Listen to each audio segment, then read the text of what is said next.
Wai me ke faruwa a garin Kaduna? Wallahi kai dai bari.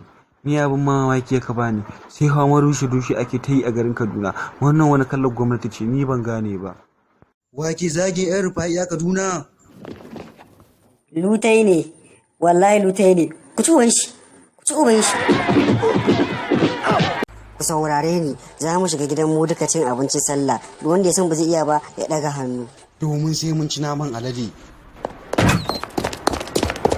Malam Tanko, ciwon da ya kama ɗanka shine yaudara disease, wato ciwon yaudaran 'yan mata. Ni likita ba abin da zan iya, za ka iya mika shi zuwa asibitin gaba.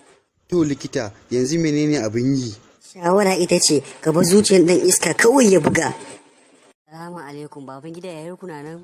Ɗan shegi ya kalli fuskar shi wai shi ya zo taɗi. To wata nan. Wallahi na yi uban ku kyau, sai in sa baban ku ya saki maman ku in aure ta. 'Yan iskan yara kawai, ta bi a banza. Je ku kira mu ita.